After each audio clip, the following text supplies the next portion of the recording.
Wild card weekend, Saints going to host the Minnesota Vikings on Sunday in the Dome. Yesterday, Sean Payton, a part of his weekly conference call, was talking about holding that number 3 seed going into kickoff at noon on Sunday. It was a crazy game last night. I mean, I think all of us who watched it just saw the first half and the second half, and it was good for football. We're excited about it. I like that we're playing on that Sunday. You know, we'll have I would say a fairly normal routine relative to the schedule we're used to.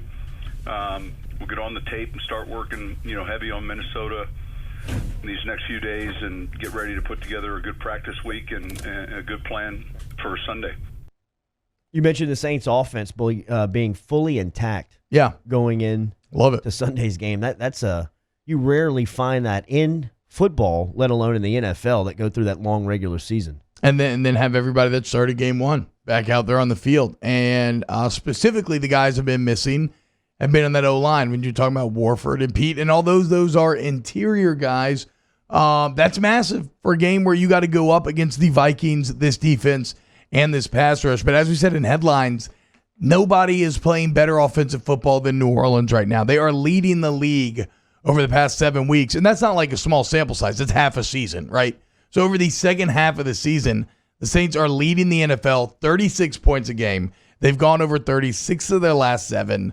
And that's always the question. Can you protect Drew Brees? Well, yes, they can. And then you've seen Jared Cook come on in big ways lately. That's going to be huge. You saw Latavius Murray get some extended action on Sunday versus Carolina. Not saying that's going to be like the make or break, but really that's all you wanted to see out of the Carolina game was more production elsewhere. Traquan had some nice games. So I really like New Orleans' form entering this right now. And I feel like that game against the Panthers was a bit of a statement. Yeah, they're disappointed they ended up with a 3 seed. They're disappointed they got to go on the road. But none of that disappointment is going to stand in their way, right? If you could handle the disappointment of the Minnesota Miracle and the Nolan No Call and all this other BS and still be 13-3 and playing as good a football as anybody in the league, yeah, my guys are ready to roll. Saints and Vikings this Sunday at noon.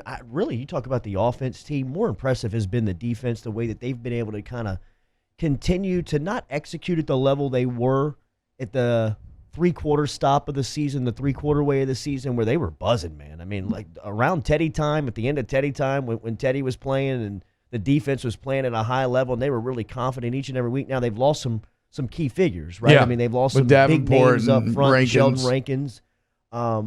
But pretty impressive on the way that Ireland, Loomis, Payton have constructed this roster to be able to handle that. Oh yeah, in such a run. I mean, usually you take 2 starters off of a defensive line, off of an NFL team, and they'll fall off a cliff. Yeah, no, this is I mean, this entire year has been a testament to the organizational success of this New Orleans Saints team. And I mean that top to bottom, right? Like it's a front office win when your starting quarterback goes down and you go 5-1 in that stretch. It's a front office win, as you said, when you lose Davenport and Rankins and the defense is still playing very well. So, yeah, this entire year has shown that the Saints are more than just one player. They're more than just one coach. Ironically, after decades of futility, now we'll never really know this until we get in the true post-Brees era, but after decades of futility, it looks like the Saints have just made themselves into a very respectable and consistent NFL franchise.